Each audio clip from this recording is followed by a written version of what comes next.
In this video, we're talking about Canva's Dream Lab, one of Canva's newest AI tools for AI image generation. As a reminder, this video is part of a tutorial series on the latest AI tools in Canva.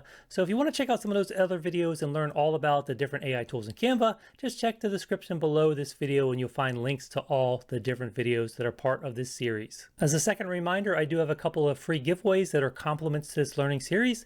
So I have my Canva AI tool guide, which is just a quick visual reference to really go over each tool, where to find it, how to use it, tips for using the tool. So just an easy reference you can have handy whenever you're working with these tools. And then the second free giveaway is my visual style guide, which is really going to help you start to learn the language you can use when prompting and creating AI images to really get a variety of great results. So it's going to give you over 100 keywords, descriptions to go along with those, and it's going to really help you start to build that sort of visual language and that library of terms you need to get great results. So I'm going to put a link in the first pinned comment below and also in the description below this video. Sign up for my email and you can get those free guides. In this video and the next few videos, we're going to talk about AI image generation inside of Canva. And basically there are two options. There's this Dream Lab here, which is the newest AI image generator in Canva. And then if you're within the project interface, we still have under the Elements tab, this AI image generator. So we'll talk about how to use these different tools. We'll talk about the similarities and differences between them. And then I'll also give you some tips for getting the most out of these tools. So let's start in this video by talking about the Dream Lab, since this is the latest AI image generation tool inside of Canva. And you can access this tool from the Canva home screen here in this left menu.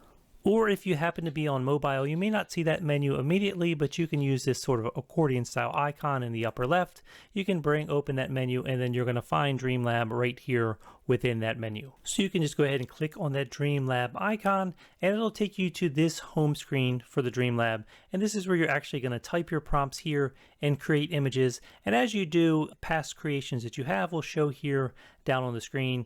And you can do some things with those. And we'll talk about all that as we get into it. But let's start up here at the top part of the interface where you actually type in with a few words or maybe a lot of words what you want to create. And then we'll go over the options in here.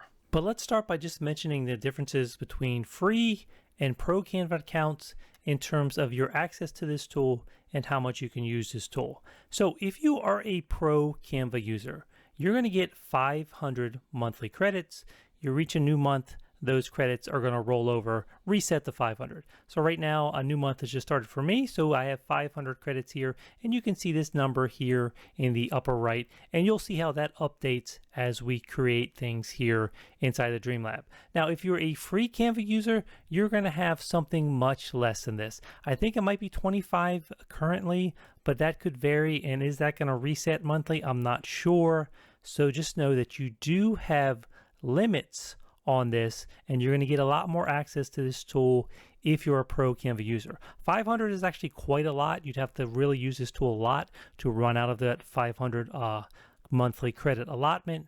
So you can do a lot on the pro Canva account. You're going to be limited to less if you're on the free Canva account. Now, also worth mentioning that, remember, I said this was built off of Leonardo AI. So if you are a free Canva user, yes, you could come over here to Leonardo AI, set up an account, and get some extra credits that way. And of course, there are a lot of image generation tools, so you can search around for other options. But if you really want the best option within Canva, then as a pro user, you do have 500 monthly credits, and those are going to reset every month. Now, one final thing about that, it's not necessarily going to reset on the first of the month for every user. I think this is tied to your billing account and when you started your billing cycle. So it may reset on the first. For some people, it could be a totally different date, the 12th, 13th, 17th, 25th for different users. I think from what I've read, that is just going to reset based on when your billing cycle sort of starts each month. Okay, so let's jump in here and run a few examples so we start to see how this works. So up here where it says described in the image in a few words, I'll type something like an elderly woman sipping her morning coffee.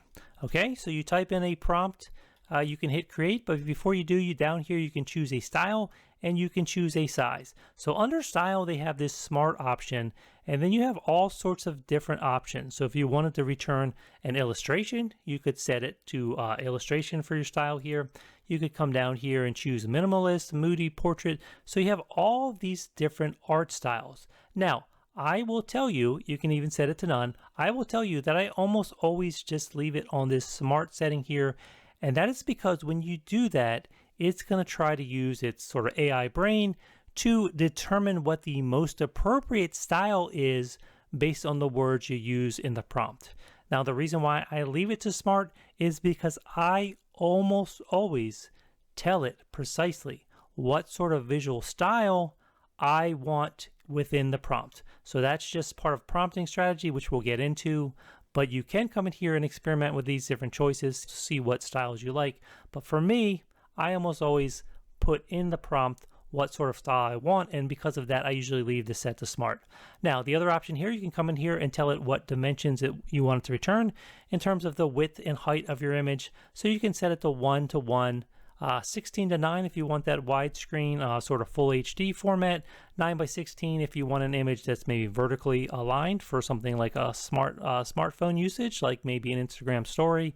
Then you have your traditional 4 by 3, 3 by 4, and then also 2 by 1 if you want something that's even more widescreen. Okay, so you can set this to whatever you want. So maybe I'll choose 16 by 9, an elderly woman sipping her morning coffee, and then we're going to go ahead and hit create. And you're going to watch it churn here for a second. These sort of flash as it's generating the results. And then for each prompt you enter, it's going to use 1 credit here from your monthly allotment. So you see how I went from $500 to $499, and it has returned 4 different options for me down here. Now I can click on any of these images and sort of get a larger preview. And then I have the option if I want to use it in the design or under these 3 dots here, I have some more options. But if I back out, I can get to those same options just by rolling over any of these images. You have a download button here. If you click there, it's going to start downloading. You can download that image as a JPEG, just a quick way to download it very quickly. But you also might want to open it in a design, and you can do that by just using the edit button here. Or also if you come under here, you have edit image here. Now when you specifically choose edit image, it's going to open the design, but also open the edit menu. So in other words, if I click on that, it's going to bring up this edit menu immediately, so we can immediately get into all these Magic Studio tools, all the ability to come in here and adjust our images, you know, change the temperature, change the tint, all those different things. So if you choose the edit command, it's going to immediately put you in there with the ability to make those edits. But you can also just under here use in a design, or if you use the 3 dots, you have this create design option. So when you choose create design, it opens the image in a new design, but you're not yet under the edit menu. So I think there's a little redundancy in here, but you have those options. You have the ability to download it. And if you choose download from here, again, it's just going to download a JPEG. But if you go into a design and you have it, then you're going to have that normal download menu that you have within the Canva interface, where you can save as a PNG or other file formats. Now, you can also report an image. If there's something inappropriate with the image, you want to report it. You can delete an image. So let's just say I wanted to get rid of this option here. I could just come in here, delete that image, and it says, are you sure? We're going to delete it. And now we just see 3 images in here in this particular generation. So each time you run this tool, it's called a generation, which creates 4 images. So these are the images, and you can access image options from the 3 dots. If you come to the 3 dots to the far right, then it's talking about all the images together, and it's calling that a generation. So again, report this generation if something's inappropriate, or delete this generation. So if I click delete this generation, are you sure? You can go ahead and click yes. Then it's going to get rid of it. You're no longer going to see it in your menu here of past work. So if you just want to hide something, get rid of something, you can do it that way. But all your other old creations are still going to exist here. And another thing worth mentioning as you scroll through your past generations here, if you ever find a prompt you want to reuse again or use as a starting point, you can just click the arrow here, and it's going to take that prompt, it's going to put it up in that prompt box, and then you can still edit it, you can adjust it. But that's just a great way to grab a prompt from anywhere here in your generation list and put it back up into that prompt generator at the top of the screen, and then you can edit and modify it from there. And you can do all the things you normally can just by coming in under the 3 dots, deciding you want to edit image. So this is sort of a fantasy style image that I created before, so I could bring it up into a design. and then suddenly I'm working on it within a Canva project. Now, because I just came from Dreamlab and opened this image, I could use the back button on my web browser to get back to Dreamlab. But if you're looking for another way to get back to Dreamlab, since there's not an apparent button over here, just be aware you could use this accordion style option at the here to basically bring up sort of this home menu. So then you have it over here. So then there's the Dreamlab link, and you could jump back to Dreamlab that way. Now, one more thing just to be aware of, just from a practical standpoint, there are no ways to save off images directly from here, from this Dreamlab interface. So usually the first step is going to be opening them in a design. So if I open this image and I use this image in a design, now once you open an image in a design, you have a couple different ways to sort of save off that image so you can get back to it in the future. One, you could just save this project off to a folder. So I could come under here, File, and I could choose Save, and I could also choose Move to Folder. So I could save this, I could move it to a folder and say, let's search for folders. I may not have one, so let's just say Favorite AI Art, or whatever you're working on. Figure out what's appropriate. So I could do something like that, and I can move it to that folder. Now I have this image within a project, and that project is now within this Favorite AI Art folder. So this is just about using folders in a smart way to stay organized. Now, the other thing I was going to mention, if you just want to have the image itself saved to a folder, you can do that also, because as soon as you open an image within a project, then suddenly it's going to show here under this Uploads tabs. So you'll notice I don't have all the images of this woman I created. I don't know if you remember the prompt that we just did for this woman here.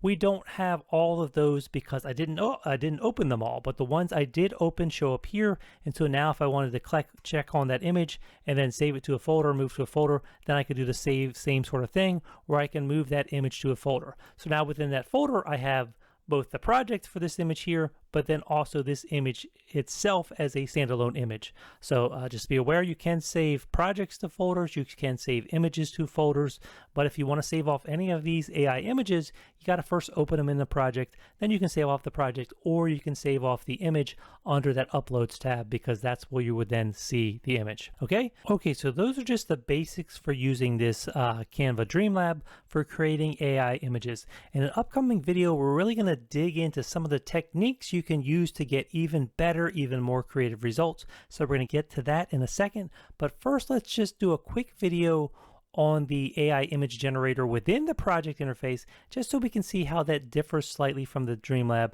because there are some similarities and some differences to be aware of.